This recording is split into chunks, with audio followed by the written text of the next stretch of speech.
Bulletin में खुशामदीद। सबसे पहले बात करेंगे इस्लामाबाद हाई कोर्ट के बड़े फैसले की। अदालत ने कल शहर इक़्तिदार में बल्दियाती इंतख़ाबात कराने का हुक्म दे दिया है। इंतख़ाबात मुलतवी करने का इलेक्शन कमीशन का फैसला कलअदम करार दे दिया गया है। तहरीरी हुक्मनामे में इस्लामाबाद की तमाम 101 यूसीज पर कल इलेक्शन कराने की हिदायत कर दी। वफाकी हुकूमत को इलेक्शन कमीशन को आइन के मुताबिक तमाम तर मुआवनत फराहम करने की भी हिदायत कर दी गई। सुहेल रशीद की रिपोर्ट देखिए।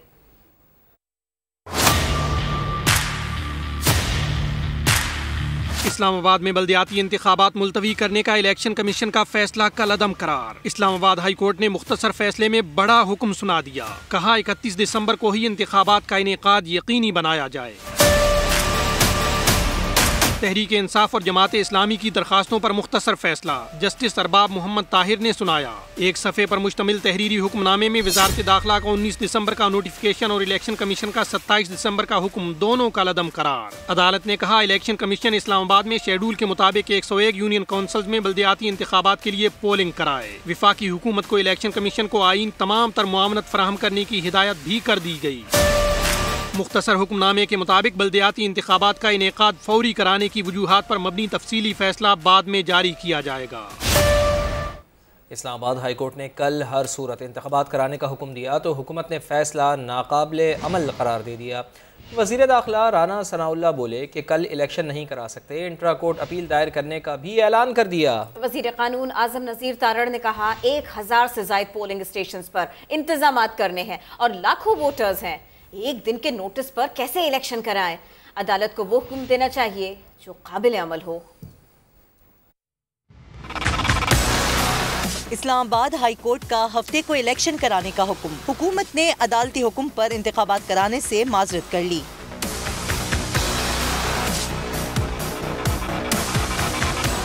वजीर दाखिला राना सनाउल्लाह ने साफ लफ्जों में कह दिया कि इतने शॉर्ट नोटिस पर इलेक्शन नहीं करा सकते। इस्लामाबाद हाई कोर्ट का जो फैसला है ये काबिल अमल नहीं है। इतने कम अरसे में जो है वो 1000 पोलिंग स्टेशन के ऊपर सिक्योरिटी अरेंजमेंट्स वहाँ पे अमले को पहुँचाना ये मुमकिन नहीं है। हुकूमत जो है इस बारे में इंट्रा कोर्ट अपील दायर करेगी। ये फैसला इंशाअल्लाह ताला जो है ये सेटिस्फाइड हो जाए। राना सनाउल्लाह ने कहा इमरान खान को इतनी जल्दी है तो उन्होंने 2 साल इलेक्शन क्यों नहीं कराए। इमरान खान को इतनी जल्दी है कि वो कहता है कि जी सुबह ही करवा दें इलेक्शन, तो खुद इसलिए 2 साल क्यों नहीं इलेक्शन करवाए। वजीर कानून आजम नजीर तारड़ बोले अदालत को वो हुक्म देना चाहिए जो काबिल अमल हो। कोर्ट्स का डोमेन नहीं उस हवाले से इलेक्शन का इनकाद कराना और करना। हाँ, फैसला अदालत ने सादर कर दिया, उसके जो अमल दरामद है वो प्रैक्टिकली अगर पॉसिबल है तो वो इलेक्शन कमीशन ने देखना है।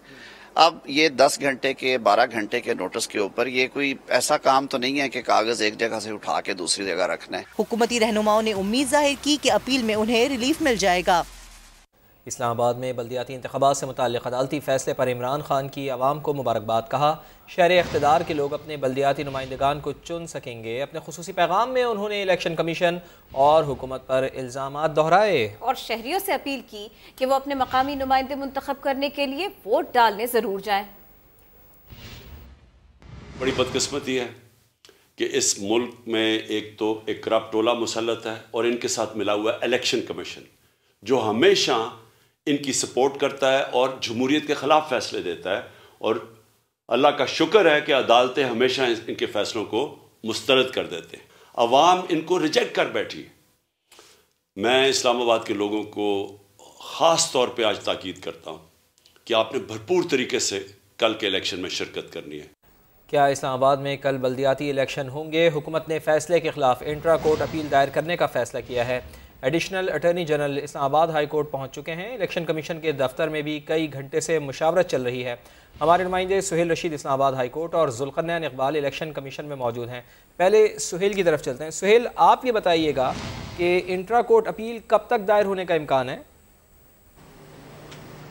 जी देखें, जो आपका सवाल है अगर उसी से हम शुरू करें तो अब शायद आज ये अपील दायर ना हो सके, इसलिए कि इस वक्त 9 बज चुके हैं। शॉर्ट आर्डर शाम 5 बजे सामने आ गया था। 4 घंटे से ज़्यादा का वक्त गुजर चुका है। हुकूमती कानूनी टीम हाई कोर्ट में मौजूद ज़रूर है लेकिन ये अपील दायर नहीं की। और आपसे कुछ देर पहले हमने जब चेक किया तो जो दायरी ब्रांच है हाई कोर्ट की जो कि अपीलें या दरखास्तें वसूल करती है उसका स्टाफ इस वक्त मौजूद नहीं है, उसे लॉक लग चुका है। और यहाँ पर इस वक्त कानूनी टीम ज़रूर मौजूद है हुकूमत की जानिब से, लेकिन अपील दायर नहीं की गई। इससे पहले हमने देखा कि इलेक्शन कमीशन की कानूनी टीम और हुकूमती कानूनी टीम यानी additional attorney general, advocate general, उन सब का इस चीज़ पर इतफाक़ था, एक दूसरे के साथ उन्होंने मुशावरत भी की कि कल इलेक्शन का इनेकाद मुमकिन नहीं हो पाएगा, लेकिन अपील पहले कौन दायर करेगा इस पर वो एक दूसरे से मुशावरत करते ज़रूर नजर आए। और पहले आप जैसी मैं यहाँ पे देखा कि उनकी आपस में कुछ पॉलिसी भी पाई गई, जिसके बाद हतमी नतीजा नहीं निकल सका कि किसने अपील दायर करनी है। और अब हमारे ज़रा ये कहते हैं कि ये अपील अब सुबह के वक्त दायर की जाएगी। इस वक्त अगर अमला दोबारा हाई कोर्ट नहीं आता तो सुबह दायर की जाएगी। और इसी दौरान खबर ये भी है कि जो PTI की कानूनी टीम है उनकी जानिब से ये भी तैयारी की जा रही है कि अगर सुबह अपील आती है और उस वक्त यानी इलेक्शन का अमल शुरू नहीं होता तो तौहीन अदालत की दरख्वास्त भी कल ही हमारे साथ ही रहिए। जुल्करनैन, आप बताइए, घंटों से इजलास हो रहा है इलेक्शन कमीशन में, अंदर हो क्या रहा है, क्या खबरें आ रही हैं, इलेक्शन के लिए कोई इंतजाम भी किए जा रहे हैं? किरण, असूली फैसला तो इलेक्शन कमीशन का ये सामने आया कि इंट्रा कोर्ट अपील दायर की जाएगी, क्योंकि हाई कोर्ट की अहकामात पर अमल दरामद करना मुमकिन नहीं है। जहां तक बात की जाएगा तैयारियों की, तो 4 घंटे से ज़्यादा का वक्त गुजर चुका है, अदालती फैसला है। वे अभी तक जो तैयारियां हैं वो बिल्कुल सिरे से शुरू ही नहीं की जा सकी, क्योंकि जो डिस्ट्रिक्ट रिटर्निंग ऑफिसर हैं वो डिस्ट्रिक्ट इलेक्शन कमीशनर के ओहदा भी उनके पास है, वकास मलिक, वो पहले इलेक्शन कमीशन में मौजूद रहे, उसके बाद वो इलेक्शन कमीशन की लीगल टीम के हमरा यहाँ से काफ़ी देर पहले यहाँ से रवाना हुए थे, तो अभी तक वो अपने ऑफिस में वहाँ मौजूद नहीं है, ना ही उन्होंने तक अमले को कॉल किया, ना तैयारियां कल की पोलिंग के हवाले से शुरू की जा सकी हैं। फैसला जो चीफ इलेक्शन कमिश्नर की सरबराही में अभी भी मेंबरान बैठे हुए हैं, मुशावरत कर रहे हैं, सूरत हाल का जायजा ले रहे हैं। असूली फैसला तो इंट्रा कोर्ट अपील का ही है, जो हमारे ज़राए बता रहे हैं। साथ ही साथ हमारे ज़राए ये बता रहे हैं कि इस हवाले से इलेक्शन कमीशन अपनी कैपेसिटी चेक करके तयन करना चाह रहा है कि इंट्रा कोर्ट अपील में कल अगर अदालत उनसे पूछती है कि मजीद कितना वक्त दरकार होगा, तो कम से कम कितने अरसे में हम पोलिंग अमला नए सिरे से तैनात करके, या अगर कुछ लोग जो जैसे असातिज़ा ज़्यादातर होते हैं पोलिंग के अमले में, वो छुट्टियों पर गए हैं, तो उनकी जगह नया अमला कितनी देर में मिल सकता है और कितने अरसे का टाइम हम ले सकते हैं इंतखाबात कराने के लिए। इस हवाले से मुशावरत का अमल जारी है, लेकिन अभी तक जो इंट्रा कोर्ट अपील दायर करने के हवाले से भी जो प्रैक्टिकल स्टेप्स हैं ना इलेक्शन की तैयारी के हवाले से, वो इलेक्शन कमीशन में होते हुए दिखाई नहीं दे रहे। जी सुहेल रशीद, जुल्करनैन इकबाल, आप दोनों हमें अपडेट कर रहे थे इसी बारे में, बहुत शुक्रिया। मजीद भी जानेंगे आपसे। और यहाँ आपको बताएं कि मुल्क को ललकारने वालों को पूरी क़ुव्वत से जवाब दिया जाएगा। सियासी और अस्करी क़यादत ने दो टोक पैगाम दे दिया है। वज़ीर आज़म की ज़ेर सदारत कौमी सलामती कमेटी के इजलास में शुरका का इस बात पर इत्तफ़ाक़ था कि दहशत गर्द पाकिस्तान के दुश्मन हैं। कौम दहशत गर्दी और दहशत गर्दों के खिलाफ बयानिए पर मुत्तहिद है। अज़्म दोहराया कि पाकिस्तान पर कोई आंच नहीं आने दी जाएगी। एलामिये के मुताबिक कौमी सलामती कमेटी का इजलास 2 जनवरी को दोबारा होगा। तजावीज़ की रोशनी में मजीद फैसले किए जाएंगे। मुल्क की मौजूदा सिक्योरिटी सूरत हाल पर पाकिस्तानी हुक्काम की जानिब से 100 से ज़ायद गैर मुल्की सिफारतकारों को ब्रीफिंग दी गई। IG इस्लामाबाद नासिर अकबर खान ने शुरका को सिक्योरिटी सूरत हाल से आगाह किया। ब्रीफिंग में बताया कि वफाकी दारुल हुकूमत के सिक्योरिटी इंतजामात बहुत बेहतर हैं। गैर मुल्की शहरी आज़ादाना तौर पर नक़्ल हरकत कर सकते हैं। हुक्काम ने मुख्तलिफ सफ़ीरों की जानिब से किए गए सवालात के जवाबात भी दिए। सेक्टर I-10 धमाके में तहकीक़ात की पेशरफ से भी आगाह किया गया। सिफारतकारों ने ब्रीफिंग को तसल्ली बख्श करार दिया। वज़ीर क़ानून आज़म नज़ीर तारड़ ने क़ब्ल अज़ वक्त इंतख़ाबात और टेक्नोक्रेट हुकूमत के क़याम से मुताल्लिक़ अफ़वाहों पर फुल स्टॉप लगा दिया। बोले, आइन में टेक्नोक्रेट हुकूमत की कोई गुंजाइश नहीं है।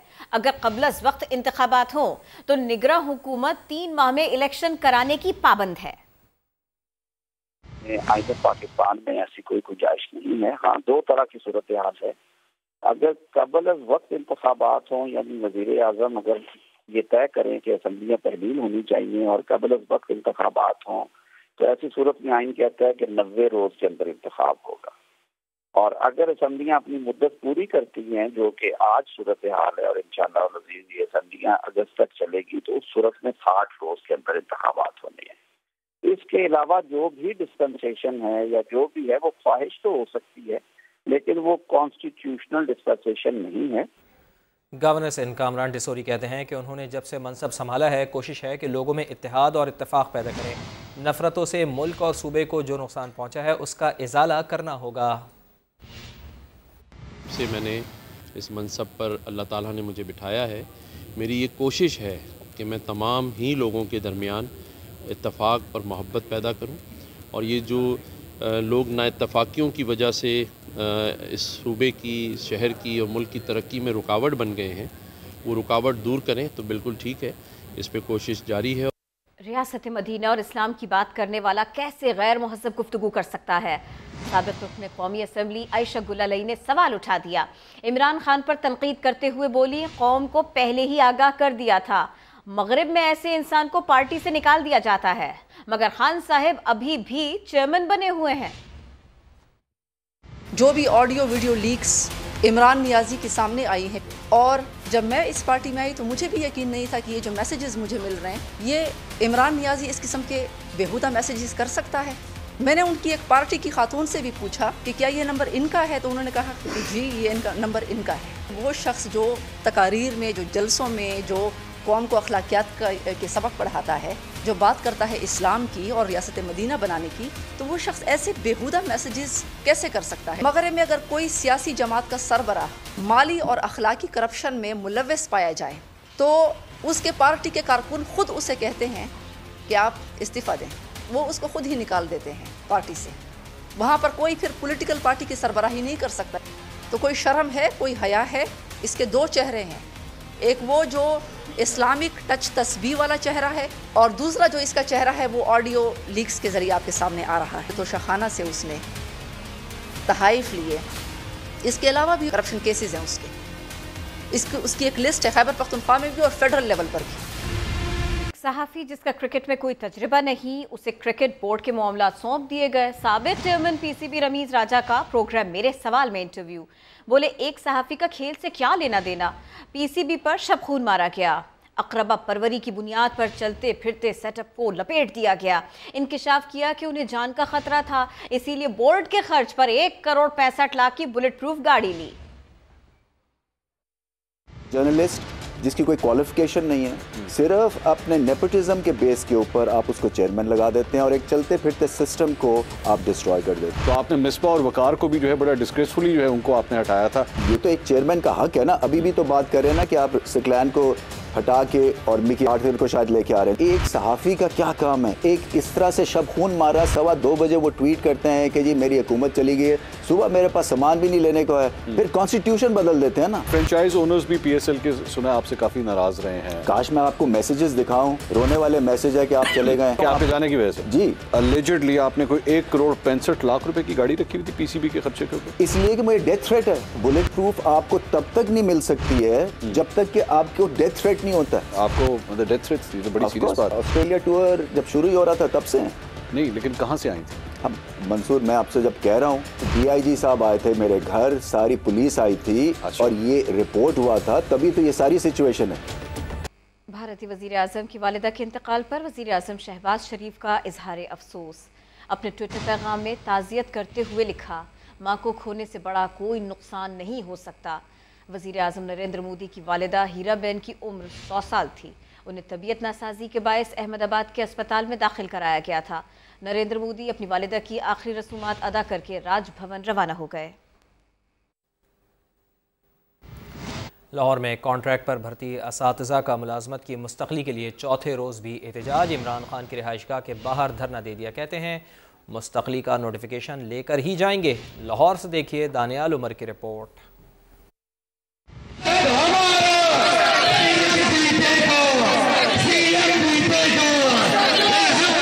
वजीर आला हाउस के बाहर जमा होने वाले ये हैं पंजाब भर से आए असातिज़ा जो महकमा स्कूल एजुकेशन में कई साल से कॉन्ट्रैक्ट पर मुलाजिम हैं। असातिज़ा 4 रोज से मुस्तकिली के लिए सरापा एहतजाज हैं।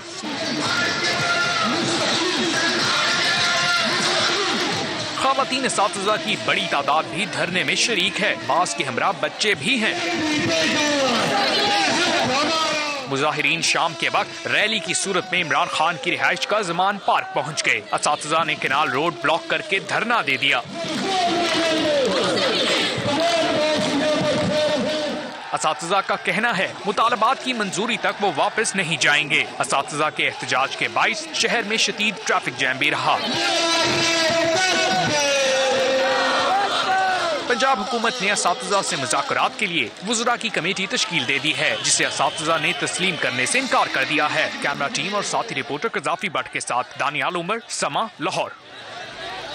यहाँ आपको बताएं, असातिज़ा को मनाने के लिए सूबाई हुकूमत ने कोशिशें शुरू कर दी हैं। इमरान खान की रिहाइशगाह पर मुज़ाकराती टीम मुज़ाहिरीन से बातचीत कर रही है। अब मामलात पहुँचे कहाँ तक? यही जानेंगे। समा के नुमाइंदे कासिम अरशद हमारे साथ हैं, उनसे बात करते हैं। कासिम, मुजाहिरीन के इरादे क्या हैं? जी बिल्कुल, इरादे तो सख्त हैं। जिस तरह मौसम लाहौर का सख्त है, इसी तरह उनके इरादे भी सख्त हैं और उनका ये कहना है कि जब तक उन्हें नोटिफिकेशन नहीं दिया जाता वो यहाँ से नोटिफिकेशन लिए बगैर यहाँ से नहीं जाएंगे। मजमूई तौर पर पंजाब के 14,016 ग्रेड के जो असातिज़ा हैं जो अपने मुतालबात के हक़ के लिए यहाँ मौजूद हैं, और उनका ये कहना है कि मुज़ाकरात के पहले कई अदवार जो है वो गुजर चुके हैं, ताहम बात समरी से आगे नहीं बढ़ती। ताहम इसकी अब की बार वो ये कहते हैं कि जब तक उन्हें नोटिफिकेशन नहीं मिलेगा वो यहाँ से नहीं जाएंगे। अभी भी असातिज़ा का एक वफ़द जो है वो दमान पार्क में इमरान खान की रिहाइशगाह में मौजूद है, जिनसे बातचीत जारी है। और यहाँ पे जो बाहर असातिज़ा सख्त सर्दी में मौजूद हैं, बच्चों के हमरा ख़वातीन असातिज़ा मौजूद हैं, उनका ये कहना है कि वो कैसी भी सूरत हाल हो वो यहाँ उनका धरना जारी रहेगा जब तक, और इस मौसम में भी जारी रहेगा। बहुत शुक्रिया, आपने अपडेट किया। गवर्नर खैबर पख्तूनख्वा हाजी गुलाम अली ने नाना करते करते हेलीकॉप्टर इस्तेमाल बिल पर दस्तखत कर दिए हैं। इख्तलाफी नोट में लिखा है कि स्पीकर की जानिब से बिल को फाइनेंस बिल करार दिया गया है, इसलिए आइन की रूह से इसे रोक नहीं सकते। इस हवाले से कोई भी अदालत से रुजू कर सकता है। अदालत का फैसला सबके लिए काबिल कबूल होगा। दोबारा ही भेजा कि नहीं ये फाइनेंस बिल है, तो इसलिए हमने उस पर दस्तखत कर दिए विद द ऑब्जेक्शन। लेकिन चूंकि ये दो बड़े घर, इनके दरमियान अगर हम ये एक तो पोस्ट ऑफिस का किरदार अदा करें कि वो एक भेजे और अब के ये बिल नहीं है, ओके ये नहीं सर्टिफिकेट उसने जारी किया, तो इसके लिए चूंकि प्रोविंशियल असम्बली के मेंबरान ने इस पर बहुत ज़्यादा डिबेट की है और इसका फैसला अदालत ही कर सकता है कि ये फिनांस बिल है या नहीं। सत्य मदीना के नारे लगाने वालों को भी बताना चाहते हैं कि इन्होंने कहा कि 9 साल पहले से लेकर आज तक ये हेलीकॉप्टर जिसने इस्तेमाल किया उसके बारे में नहीं पूछा जाएगा और कोई भी अदालत, कोई भी महकमा, कोई भी डिपार्टमेंट इसके मुतालिक सवाल नहीं करेगा। तो इसलिए चूंकि मैं एक आईनी सरबराह हूँ, तो आईनी सरबराह होने की हैसियत से जो मेरे इख्तियारात थे उसके मुताबिक उस अंदाज में मैंने इसको डील किया और अब सूबाई असम्बली या कोई भी इस सूबे का कोई भी शहरी उठ सकता है और अदालत जा सकता है। सन 2022 इंतकाल इख्तिदार का साल, सियासतदानों के खिलाफ मुकदमात बनने और खत्म होने का साल, खुद साख्ता जिला वतन होने वालों की वापसी का साल। ये कहना गलत ना होगा कि सियासी बिसात पर शय और मात का खेल जोरों पर रहा। कुछ बड़े और अनोखे सियासी फैसले सन 2022 की जीनत बने।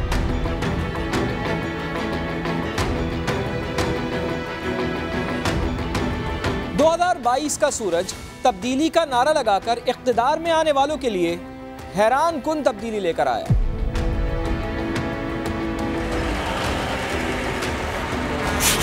बिलावल भुट्टो का मार्च और फिर पीडीएम के सर चढ़ते जादू ने तब्दीली सरकार को आईनी तरीके से वजारत उज़्मा की कुर्सी से उतार दिया। मैं और आप मिलके इस सिलेक्टेड को भगाएंगे, जमहूरी इंतकाम लेंगे।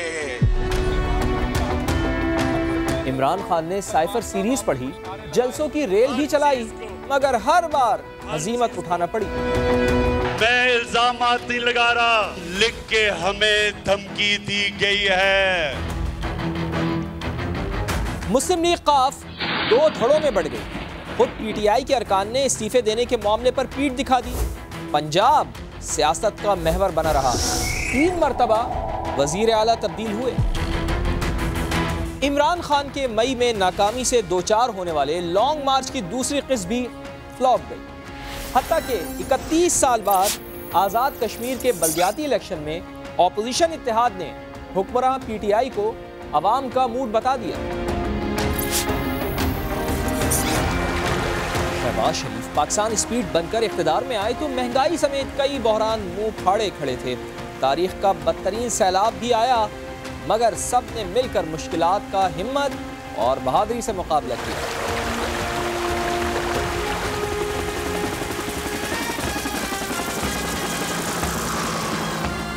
पहली बार आर्मी चीफ की तकरूरी को सियासी रंग देने की कोशिश की गई, लेकिन फैसला मेरिट पर और आईनी तरीके से तय पाया।